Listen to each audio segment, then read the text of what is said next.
Vous écoutez le livre de l'imprimé au numérique. Un livre écrit par Marie Lebert et lu par la voix modélisée de Frédéric Dufort. Introduction. Le livre a beaucoup changé depuis 1971. Le livre imprimé a 5 siècles et demi. Le livre numérique a bientôt 40 ans, le 4 juillet 2011. Il est né en tant que e-text ELAR1 du projet Gutenberg, un projet visionnaire fondé en juillet 1971 par Michael Hart pour distribuer gratuitement les œuvres littéraires par voie électronique. D'abord considéré comme complètement irréaliste, ce projet trouve un second souffle et un rayonnement international avec l'apparition du web en 1990, puis la création de Distributed Proofreaders en 2000 pour partager la relecture des livres entre des milliers de volontaires. Signe des temps, en novembre 2000, la British Library met en ligne la version numérique de la Bible de Gutenberg, premier livre à avoir jamais été imprimé. Datant de 1454 ou 1455, cette Bible aurait été imprimée par Gutenberg en 180 exemplaires dans son atelier de Mayence, en Allemagne. 48 exemplaires, dont certains incomplets, existeraient toujours, dont 3, 2 versions complètes et une partielle, à la British Library. En 2010, des milliers d'œuvres du domaine public sont en accès libre sur le web. Les libraires et les éditeurs ont pour la plupart un site web. Certains naissent directement sur le web, avec la totalité de leurs transactions réalisées via l'Internet. De plus en plus de livres et revues ne sont disponibles qu'en version numérique, pour éviter les coûts d'une publication imprimée. Des auteurs font naître leurs œuvres sur des sites d'écriture hypertexte ou hypermédia. L'Internet est devenu indispensable pour se documenter, pour communiquer, pour avoir accès aux livres et pour élargir ses connaissances. Nous n'avons plus besoin de courir désespérément après l'information dont nous avons besoin. L'information dont nous avons besoin est à notre portée, y compris pour ceux qui suivent leurs études par correspondance, qui vivent en rase campagne, qui travaillent à domicile ou qui sont cloués sur un lit. Le web est devenu une gigantesque encyclopédie, une énorme bibliothèque, une immense librairie et un médium des plus complets. De statique dans les livres imprimés, l'information est devenue fluide, avec possibilité d'actualisation constante. On peut désormais lire un livre sur son ordinateur, sur son PDA, assistant personnel, sur son téléphone mobile, sur son smartphone ou sur une tablette de lecture. Tel est le voyage virtuel que nous allons entreprendre dans ces pages. Ce livre est issu des multiples liens tissés sur le net des études françaises. NEF, fondé en mai 2000 par Russon Wooldridge, professeur à l'Université de Toronto, Canada. Sauf indication contraire, les citations sont des extraits des entretiens du NEF et des entretiens qui ont suivi pour les actualiser et les compléter. Résumé. Le premier livre numérique date de juillet 1971. Il s'agit de l'e-text ELAR1 du projet Gutenberg, un projet visionnaire lancé par Michael Hart pour créer des versions électroniques d'œuvres littéraires et les diffuser gratuitement dans le monde entier. Au XVIe siècle, Gutenberg avait permis à chacun d'avoir des livres imprimés pour un prix relativement modique. Au XXIe siècle, le projet Gutenberg permettrait à chacun d'avoir une bibliothèque numérique gratuite. Ce projet trouve un second souffle et un rayonnement international avec l'apparition du web en 1990, puis la création de Distributed Proofreaders en 2000 pour partager la relecture des livres entre des milliers de volontaires. En 2010, le projet Gutenberg compte 33.0 livres numériques, des dizaines de milliers de téléchargements par jour, des sites web aux États-Unis, en Australie, en Europe et au Canada, et 38 sites miroirs répartis sur toute la planète. Un pari depuis 1971. Gestation. Quels furent les tout débuts du projet? Alors étudiant à l'Université de l'Illinois, États-Unis, Michael Hart se voit attribuer quelques millions de dollars de temps-machine dans le laboratoire informatique Materials Research Lab de son université. Le 4 juillet 1971, jour de la fête nationale, il saisit, The United States Declaration of Independence, la Déclaration de l'indépendance des États-Unis, signée le 4 juillet 1776, sur le clavier de son ordinateur, en caractères majuscules, puisque les caractères minuscules n'existent pas encore. Le texte électronique représente 5 KO, kilooctets. Mais l'envoi d'un fichier de 5 KO à la centaine de personnes que représente le réseau de l'époque aurait fait imploser celui-ci, la bande passante étant infime. Michael diffuse donc un message indiquant où le texte est stocké, sans lien hypertexte toutefois. Puisque le web ne voit le jour que 20 ans après suite, à quoi le fichier est téléchargé par 6 personnes. Dans la foulée, Michael décide de consacrer ce crédit temps de quelques millions de dollars à la recherche des œuvres littéraires disponibles en bibliothèque et à la numérisation de celles-ci. Il décide aussi de stocker les textes électroniques de la manière la plus simple possible, au format ASCII, American Standard Code for Information Interchange, pour que ces textes puissent être lus sans problème quelle que soit la machine, la plateforme et le logiciel utilisé. Au lieu d'être un ensemble de pages reliées, le livre devient un texte électronique que l'on peut dérouler en continu avec des lettres capitales pour les termes en italique, en guéra et soulignés de la version imprimée. Peu après, Michael définit la mission du projet Gutenberg: mettre à la disposition de tous, par voie électronique, le plus grand nombre possible d'œuvres littéraires. Nous considérons le texte électronique comme un nouveau médium, sans véritable relation avec le papier, explique-t-il plus tard, en août 1998. Le seul point commun est que nous diffusons les mêmes œuvres, mais je ne vois pas comment le papier peut concurrencer le texte électronique une fois que les gens y sont habitués, particulièrement dans les établissements d'enseignement. Après avoir saisi The United States Declaration of Independence en 1971, Michael poursuit ses efforts en 1972 en saisissant The United States Bill of Rights, la Déclaration des droits américaine. Cette déclaration comprend les 10 premiers amendements ajoutés en 1789 à la Constitution des États-Unis, qui date elle-même de 1787, et définissant les droits individuels des citoyens et les pouvoirs respectifs du gouvernement fédéral et des États. En 1973, un volontaire saisit The United States Constitution, la Constitution des États-Unis, dans son entier. D'année en année, la capacité de la disquette augmente régulièrement.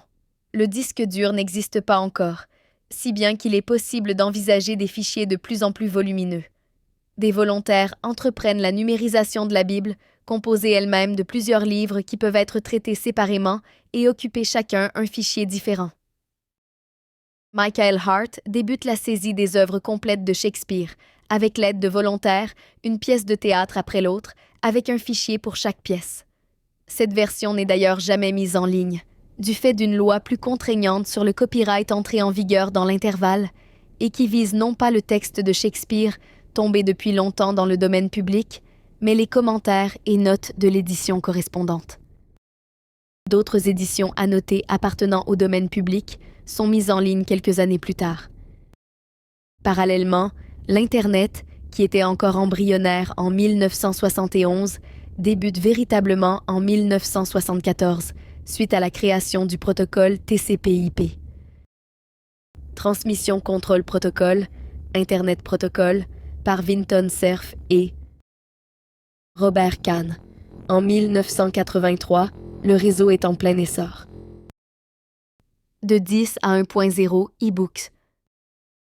En août 1989, le projet Gutenberg met en ligne son 10e texte, The King James Bible, une Bible publiée pour la première fois en 1611 et dont la version la plus connue date de 1769. L'ensemble des fichiers de l'Ancien Testament et du Nouveau Testament représente 5 mots, mégaoctets. En 1990, les internautes sont au nombre de 250.0 et le standard en vigueur est la disquette de 360 co. En janvier 1991, Michael Hart saisit Alice's Adventures in Wonderland, Alice au pays des merveilles, de Lewis Carroll, paru en 1865. En juillet de la même année, il saisit Peter Pan de James M. Barrie, paru en 1904. Ces deux classiques de la littérature enfantine tiennent chacun sur une disquette standard. Arrive ensuite le web, opérationnel en 1991. Le premier navigateur, Mosaïque, apparaît en novembre 1993. Lorsque l'utilisation du web se généralise, il devient plus facile de faire circuler les textes électroniques et de recruter des volontaires. Le projet Gutenberg rôde sa méthode de travail avec la numérisation d'un texte par mois en 1991, 2 textes par mois en 1992, 4 textes par mois en 1993 et 8 textes par mois en 1994. En janvier 1994, le projet Gutenberg fête son 100e livre avec la mise en ligne de The Complete Works of William Shakespeare, les œuvres complètes de William Shakespeare. Shakespeare écrivit l'essentiel de son œuvre entre 1590 et 1613. La production continue ensuite d'augmenter, avec une moyenne de 16 textes par mois en 1995 et 32 textes par mois en 1996. Comme on le voit, entre 1991 et 1996, la production double chaque année. Tout en continuant de numériser des livres, Michael coordonne désormais le travail de dizaines de volontaires. À l'époque, le projet Gutenberg s'articule en 3 grands secteurs. A.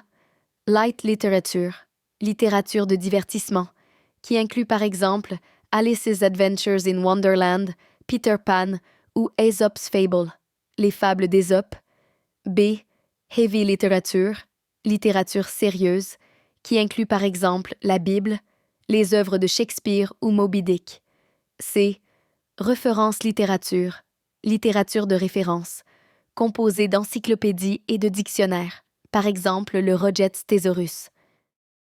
Cette présentation en 3 secteurs est abandonnée par la suite pour laisser place à un classement par rubrique plus détaillé.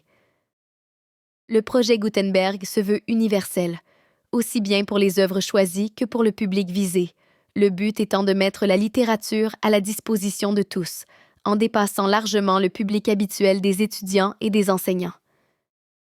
Le secteur consacré à la littérature de divertissement est destiné à amener devant l'écran un public très divers, par exemple des enfants et leurs grands-parents recherchant le texte électronique de Peter Pan après avoir vu le film Hook, ou recherchant la version électronique d'Alice au Pays des Merveilles après avoir regardé l'adaptation filmée à la télévision, ou recherchant l'origine d'une citation littéraire après avoir vu un épisode de Star Trek.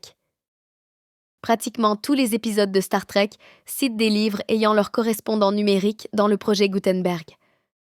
L'objectif est donc que le public, qu'il soit familier ou non avec le livre imprimé, puisse facilement retrouver des textes entendus dans des conversations, des films, des musiques, ou alors lus dans d'autres livres, journaux et magazines. Les fichiers électroniques prennent peu de place grâce à l'utilisation du format ASCII. On peut facilement les télécharger par le biais de la ligne téléphonique. La recherche textuelle est tout aussi simple. Il suffit d'utiliser la fonction « Rechercher » présente dans n'importe quel logiciel. En 1997, la production est toujours de 32 titres par mois. En juin 1997, le projet Gutenberg met en ligne The Merry Adventures of Robin Hood, les aventures de Robin des Bois, de Howard Pyle, paru en 1883. En août 1997, il met en ligne son 1000e texte électronique, la Divina Commedia, la Divine Comédie de Dante Alighieri, paru en 1321, dans sa langue d'origine, en italien. En août 1998, Michael Hart écrit « Mon projet est de mettre 10.0 textes électroniques sur l'Internet. NDLR. Ce sera chose faite en octobre 2003. Si je pouvais avoir des subventions importantes, j'aimerais aller jusqu'à 1 million et étendre aussi le nombre de nos usagers potentiels de 1, X% à 10% de la population mondiale, ce qui représenterait la diffusion d'1.0 fois 1 milliard de textes électroniques, au lieu d'1 milliard seulement. De 1.0 à 10.0 e-book. Entre 1998 et 2000, la moyenne est constante, avec 36 textes par mois. En mai 1999, les collections comptent 2.0 livres. Le 2, 0e titre S. Don Quichotte de Cervantes, paru en 1605 dans sa langue d'origine en espagnol. Disponible en décembre 2000, le 3. 0e titre est le 3e volume de À l'ombre des jeunes filles en fleurs de Marcel Proust, paru en 1919 dans sa langue d'origine en français. La moyenne passe à 104 livres par mois en 2001. Mise en ligne en octobre 2001, le 4. 0e titre S. The French Immortal Series, collection de textes d'immortels français, dans sa traduction anglaise. Publié à Paris en 1905 par la Maison Mazarin, ce livre rassemble plusieurs fictions d'écrivains couronnés par l'Académie française, comme Émile Souvestre, Pierre Loti, Hector Malot, Charles de Bernard, Alphonse Daudet, etc. Disponible en avril 2002, le 5. 0e titre est The Notebooks of Leonardo da Vinci, les carnets de Léonard de Vinci, des carnets datant du début du XVIe siècle et qui se trouvent toujours dans le top 100 des livres téléchargés en 2010. En 1988, Michael Hart avait choisi de numériser Alice's Adventures in Wonderland et Peter Pan parce que, dans l'un et l'autre cas, leur version numérisée tenait sur une disquette de 360 KO, le standard de l'époque. 15 ans plus tard, en 2002, on dispose de disquettes de 1, 44 mots, et on peut aisément compresser les fichiers en les zippant. Un fichier standard peut désormais comporter 3 millions de caractères, plus qu'il n'en faut pour un livre de taille moyenne, puisqu'un roman de 300 pages numérisé au format ASCII représente un mégaoctet. Un livre volumineux tient sur 2 fichiers ASCII, téléchargeables tels quels ou en version zippée. 50 heures environ sont nécessaires pour sélectionner un livre de taille moyenne, vérifier qu'il est bien du domaine public, le scanner, le corriger, le formater et le mettre en page. Quelques numéros de livres sont réservés pour l'avenir. Par exemple, le numéro 1984, E-texte 1984, pour le roman éponyme de George Orwell, publié en 1949, et qui est donc loin d'être tombé dans le domaine public. En 2002, les collections s'accroissent de 203 titres par mois.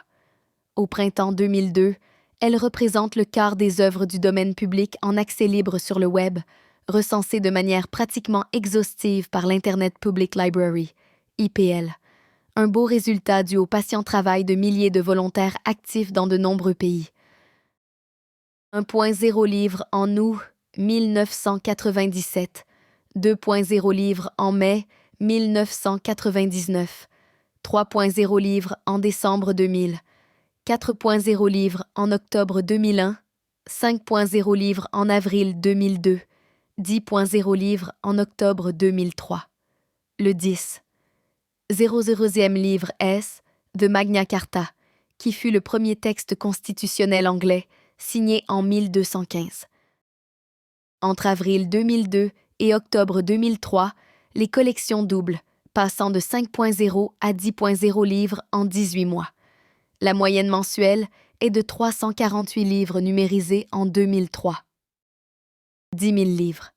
Un chiffre impressionnant quand on pense à ce que cela représente de pages scannées, relues et corrigées. Cette croissance rapide est due à l'activité de Distributed Proofreaders, DP, un site conçu en 2000 par Charles Franks pour permettre la correction partagée des livres entre de nombreux volontaires. Les volontaires choisissent un livre en cours de traitement pour relire et corriger une page donnée. Chacun travaille à son propre rythme. À titre indicatif, il est conseillé de relire une page par jour. C'est peu de temps sur une journée et c'est beaucoup pour le projet. En août 2003, un CD-ROM Best of Gutenberg est disponible avec une sélection de 600 livres. En décembre 2003, date à laquelle le projet Gutenberg franchit la barre des 10.0 livres, la quasi-totalité des livres, 9.400 livres, est gravée sur un DVD. CD-ROM et DVD sont envoyés gratuitement à qui en fait la demande. Libre ensuite à chacun de faire autant de copies que possible et de les distribuer autour de soi. De 10.0 à 20.0 e-book. En décembre 2003, les collections approchent les 11.0 livres. Plusieurs formats sont désormais présents, par exemple les formats HTML, XML et RTF. Le format principal et obligatoire restant l'ASCII. Le tout représente 46.0 fichiers, soit une capacité totale de 110 gigaoctets. Le 13 février 2004, date de la conférence de Michael Hart au siège de l'UNESCO à Paris, les collections comprennent très exactement 11.340 livres dans 25 langues. En mai 2004, les 12.500 livres disponibles représentent 100.0 fichiers dans 20 formats différents, soit une capacité totale de 135 destinée à doubler chaque année avec l'ajout d'environ 300 livres par mois, 338 livres en 2004. Parallèlement, le Project Gutenberg Consortia Cente, PGCC, qui avait été lancé en 1997 pour rassembler des collections de livres numériques déjà existantes et provenant de sources extérieures, est officiellement affilié au projet Gutenberg en 2003. Par ailleurs, le projet Gutenberg Europe est lancé à l'instigation du projet Rastco, basé à Belgrade, en Serbie. Distributed Proofreaders Europe débute ses activités en janvier 2004 avec 100 livres disponibles en avril 2005. Les livres sont en plusieurs langues pour refléter la diversité linguistique prévalant en Europe, avec 100 langues prévues sur le long terme. En janvier 2005, le projet Gutenberg fête ses 15.0 livres, avec la mise en ligne de The Life of Reason, La vie de raison, de George Santayana, paru en 1906. En juin 2005, le nombre de livres s'élève à 16.0. Si 25 langues seulement étaient présentes en février 2004, 42 langues sont représentées en juin 2005, dont le sanskrit et les langues mayas. En décembre 2006, on compte 50 langues. À la date du 16 décembre 2006, les langues comprenant plus de 50 titres sont l'anglais, 17.377 titres, le français, 966 titres, l'allemand, 412 titres, le finnois, 344 titres, le hollandais, 244 titres, l'espagnol, 140 titres, l'italien, 102 titres, le chinois, 69 titres, le portugais, 68 titres, et le tagalog, 51 titres. Lancé en août 2001, le Project Gutenberg Australia fête ses 500 livres en juillet 2005. En décembre 2006, le projet Gutenberg franchit la barre des 20.0 livres. Le 20. 00e titre est un livre audio, 20,000 Leagues Under the Sea, version anglaise de 20 000 lieues sous les mers de Jules Verne, publié en 1869. La moyenne est de 345 nouveaux livres par mois en 2006. S'il a fallu 32 ans, de juillet 1971 à octobre 2003, pour numériser les 10.0 premiers livres, il n'aura fallu que 3 ans et 2 mois, d'octobre 2003 à décembre 2006, pour numériser les 10.0 livres suivants. À la même date, le Project Gutenberg Australia approche les 1.500 livres. C'est chose faite en avril 2007. Et le projet Gutenberg Europe compte 400 livres. La section Project Gutenberg Preprints est lancée en janvier 2006 pour accueillir de nouveaux documents suffisamment intéressants pour être mis en ligne, mais ne pouvant être intégrés aux collections existantes sans traitement ultérieur par des volontaires, pour diverses raisons. Collections incomplètes, qualité insuffisante, conversion souhaitée dans un autre format, etc. Cette section comprend 379 titres en décembre 2006 et plus de 2.0 titres 2 ans après. De 20.0 à 30.0 e-books. Project Gutenberg News, le blog officiel du projet Gutenberg, débute en novembre 2006 à l'instigation de Mike Cook, Ce blog complète les lettres d'information, hebdomadaires et mensuelles, existant depuis nombre d'années. Le blog offre par exemple les statistiques de production hebdomadaire, mensuelle et annuelle depuis 2001. La production hebdomadaire est de 24 livres en 2001, 47 livres en 2002, 79 livres en 2003, 78 livres en 2004, 58 livres en 2005, 80 livres en 2006, 78 livres en 2007 et 69 livres en 2009. Le décompte pour 2008 inclut les preprints et n'est donc pas pris en compte ici. La production mensuelle est de 104 livres en 2001, 203 livres en 2002, 348 livres en 2003, 338 livres en 2004, 252 livres en 2005, 345 livres en 2006, 338 livres en 2007 et 298 livres en 2009. La production annuelle est de 1,244 livres en 2001, 2,432 livres en 2002, 4,176 livres en 2003, 4,58 livres en 2004, 3,19 livres en 2005, 4,141 livres en 2006, 4,49 livres en 2007 et 2,190 livres en 2009. Le projet Gutenberg Canada, PGC, voit le jour le 1er juillet 2007, le jour de la fête nationale, à l'instigation de Michael Shepard et David Jones. Il est suivi de Distributed Proofreaders Canada, DPC, avec une production qui débute en décembre 2007. Les 100 premiers livres sont disponibles en mars 2008, avec des livres en anglais, en français et en italien. Le projet Gutenberg franchit la barre des 25.0 livres en avril 2008. Le 25. 00e livre est English Book Collectors, collectionneur de livres anglais, de William Younger Fletcher, publié en 1902. Le projet Gutenberg Europe atteint les 500 livres en octobre 2008. Le projet Gutenberg comptabilise 30.0 livres en octobre 2009. Le 30. 00e livre est The Bird Book, le livre des oiseaux, de Chester Albert Reed, publié en 1915. Principale source des livres du projet Gutenberg, Distributed Proofreaders, DP, fête ses 10 ans en octobre 2010 avec plus de 18.0 livres numérisés, relus et corrigés par les soins de plusieurs milliers de volontaires. Du passé vers l'avenir. Le pari fait par Michael Hart en 1971 est donc réussi, mais les résultats du projet Gutenberg ne se mesurent pas seulement à des chiffres. Les résultats se mesurent aussi à l'influence du projet, qui est considérable. Premier site d'information sur l'Internet et première bibliothèque numérique, le projet Gutenberg a inspiré bien d'autres bibliothèques numériques au fil des ans, à commencer par le Project Runeberg pour la littérature scandinave ou le Project Gutenberg DE pour la littérature allemande. Le Project Runeberg est la première bibliothèque numérique suédoise de livres du domaine public.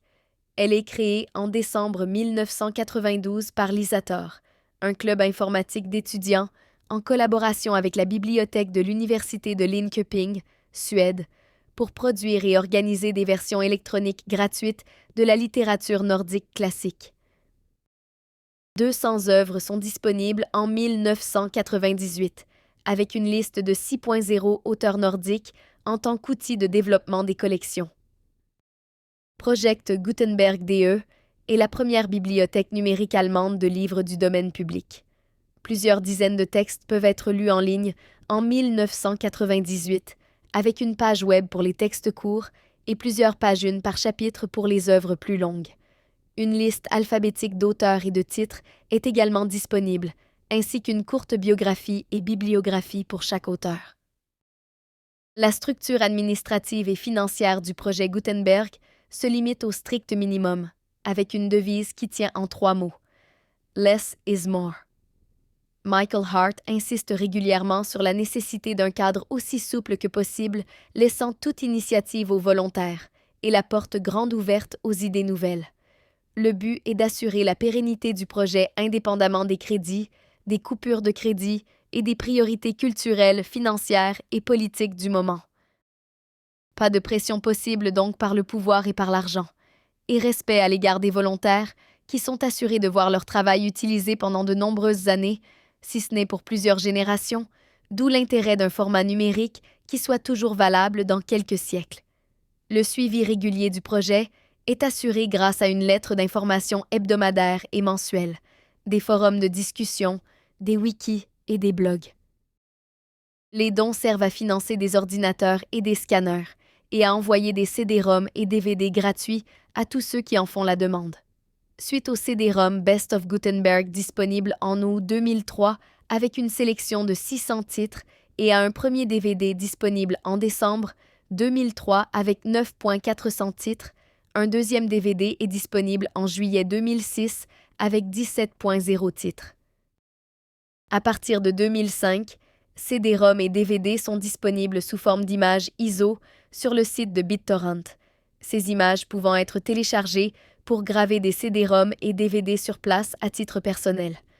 En 2007, le projet Gutenberg envoie 15 millions de livres par voie postale sous forme de CD-ROM et DVD.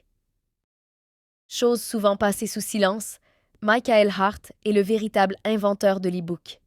Si on considère l'e-book dans son sens étymologique, à savoir un livre numérisé pour diffusion sous forme de fichiers électroniques, celui-ci aurait donc 40 ans et serait né avec le projet Gutenberg en juillet 1971. Une paternité beaucoup plus réconfortante que les divers lancements commerciaux dans un format propriétaire ayant émaillé le début des années 2000. Il n'y a aucune raison pour que la dénomination e-book ne désigne que l'e-book commercial et soit réservée aux Amazon, Barnes & Noble, 000, Gemstar, Google Books et autres. L'e-book non commercial est un e-book à part entière et non un parent pauvre tout comme l'édition électronique non commerciale est une forme d'édition à part entière et tout aussi valable que l'édition commerciale. En 2003, les e-textes du projet Gutenberg deviennent des e-books pour coller à la terminologie ambiante. En juillet 1971, l'envoi d'un fichier de 5 KO à 100 personnes aurait fait sauter l'embryon de réseau disponible à l'époque. En novembre 2002, le projet Gutenberg peut mettre en ligne les 75 fichiers du Human Genome Project, à savoir le séquençage du génome humain, chaque fichier se chiffrant en dizaines, sinon en centaines de mégaoctets. Ceci peu de temps après la parution initiale du Human Genome Project en février 2001, puisqu'il appartient d'emblée au domaine public. En 2004, la capacité de stockage des disques durs est telle qu'il serait possible de faire tenir l'intégralité de la Library of Congress au format texte sur un support de stockage coûtant 140 $ US. Et quelques années seulement, nous séparerait d'une clé USB, Universal Serial Bus, permettant de stocker l'intégralité du patrimoine écrit de l'humanité. La demande est énorme. En témoigne le nombre de téléchargements qui se compte désormais en dizaines de milliers par jour. À la date du 31 juillet 2005, on compte 37,532 fichiers téléchargés dans la journée, 243,808 fichiers téléchargés dans la semaine et 1,154. 765 fichiers téléchargés dans le mois. À la date du 6 mai 2007, on compte 89,841 fichiers téléchargés dans la journée, 697,818 fichiers téléchargés dans la semaine et 2,995. 436 fichiers téléchargés dans le mois.